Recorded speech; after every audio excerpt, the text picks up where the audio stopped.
Vainqueur de la Première Ligue en 2016 avec Leicester et Ballon d'Or africain cette même année, vainqueur de la Première Ligue en 2019 puis en 2021 avec Manchester City, gagnant de la CAN 2019 avec sa sélection nationale, Riyad Mahrez évolue actuellement à Manchester City. Mais la question qui se pose c'est, était-ce le bon choix pour Leicester de laisser Mahrez aller à City? Est-ce le bon choix pour City d'avoir Mahrez? Et est-ce le bon choix pour Mahrez lui-même d'évoluer aujourd'hui et depuis 2018 à Manchester City? C'est ce que l'on va essayer de voir dans ce nouveau Le Bon Choix, LBC pour les intimes. Et une petite chose, si vous n'êtes pas encore abonné à la chaîne mais que vous regardez régulièrement les vidéos, ou même si tu ne regardes pas régulièrement, abonnez-vous, ça m'aide énormément, ça me soutient. Pour Leicester, ça va aller très très vite. Oui, c'était le bon choix. Pour 68 millions d'euros, tu vends Mahrez à City, oui, bien sûr que c'est le bon choix. Il y en a qui me diront, oui, mais Leicester, ils avaient une belle équipe, ils étaient compétitifs, ils avaient gagné la PL en 2016. Je suis d'accord avec vous, mais le problème, c'est que c'était un exploit qui ne s'accomplit qu'une fois tous les 50 ans. J'imagine pas Leicester dans les 10, voire 15 prochaines années reconquérir le trône de PL. Ce n'est que mon avis. Faites-moi savoir le vôtre en commentaire. Et en plus, faut pas oublier qu'il y avait aussi Vardy qui est toujours là, mais il y avait aussi Kanté sur qui on pouvait compter. C'était un ensemble, c'était pas juste Riyad, donc c'est ce qui faisait que Leicester avait gagné. Or, ils ont vendu Kanté, ils ont vendu d'autres joueurs, dont Mahrez, donc je pense que c'est pour ça que Leicester a fait le bon choix et que c'est pas un club destiné à toujours être au sommet. Pour Manchester City, vu l'utilisation qu'ils ont de Riyad, clairement c'est le bon choix. Au début, quand il le mettait sur le banc, c'était un super sub. Le mec, quand il rentrait, il faisait immédiatement la différence et tu sentais l'impact et le renouveau et la fraîcheur que tu apportais à l'équipe à la 70e par exemple. Et vous voyez, il y a des joueurs qui sont bons qu'en étant super sub. Il y a des joueurs, ils te font la différence que lorsqu'ils sont remplaçants. Or, Mahrez, on a vu que même quand on le mettait en titulaire, le mec était incroyable. Je vous renvoie au match de Champions League contre le PSG où il fait une démonstration de sa puissance, de son intelligence et de sa force, j'ai rien à dire là-dessus. Donc clairement pour City, avoir Mahrez dans son équipe, c'est le bon choix. En tant que remplaçant, en tant que titulaire, il t'apporte énormément.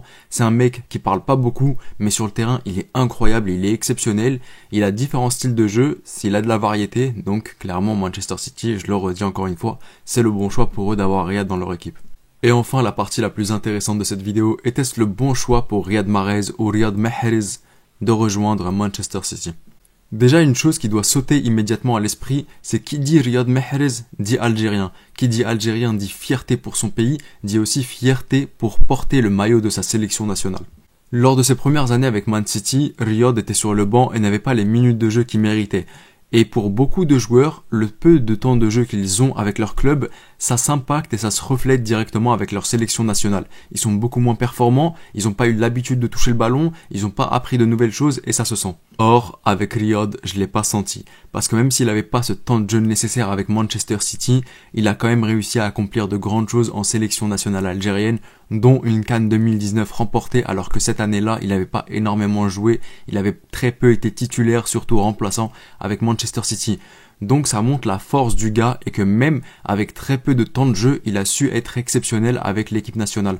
Maintenant, je me demande si ce mec-là, tu lui donnes encore plus de minutes de jeu, qu'est-ce qu'il serait devenu? Eh bien, on a clairement la réponse l'année dernière avec Manchester City. Ce mec, on a vu de quoi il était capable en Première Ligue, mais surtout en Champions League face à ce PSG que personne ne pensait imbattable cette fois. Ce PSG qui avait éliminé un Barça, certes pas le meilleur des Barça, qui avait éliminé le Bayern dont tout le monde pensait pas qu'ils allaient passer. Il se retrouve face à Manchester City, il se retrouve face à De Bruyne, Mahrez, et ils n'en peuvent plus. Et il a été primordial à la victoire de City, donc ce mec est incroyable. Quand tu lui donnes encore plus de minutes de temps de jeu, il devient encore plus extraordinaire. Alors j'ose même pas imaginer si les 2 premières années avec City, on lui avait donné encore plus de temps de jeu et le temps de jeu qu'il méritait, qu'est-ce que ce mec serait devenu? C'est pour ça qu'à certains moments, je me dis que c'était pas au début le bon choix pour Mahrez d'aller à Manchester City. Certes, il a pas beaucoup parlé, il a pas eu une grande bouche, il a su profiter des peu de temps de jeu qu'il avait pour montrer à quel point il était fort, mais je me demande dans un club où il aurait été titulaire indiscutable depuis le début, ce mec, son niveau, mais il aurait complètement explosé. Aujourd'hui, il serait bien meilleur que ce qu'il était, donc c'est pour ça que je me demande si finalement, c'était pas un mauvais choix pour Mahrez de rejoindre Manchester City au profit d'un club qui lui aurait donné bien plus de temps de jeu et qui lui aurait permis d'être encore plus extraordinaire qu'il ne l'est aujourd'hui. Et c'est ainsi que se termine ce nouvel épisode de Le Bon Choix. Pour Leicester, c'était le bon choix. Pour Manchester City, c'est le bon choix. Pour Riyad, je suis un peu plus sceptique, mais je dirais 60% oui le bon choix, 40% non pas le bon choix. Et maintenant à vous dans les commentaires de me donner votre avis, était-ce le bon choix pour Riyad de rejoindre Manchester City? Je me ferai un plaisir de vous lire et de vous répondre. N'hésitez pas à liker si la vidéo vous a plu et je vous dis... Arrivederci.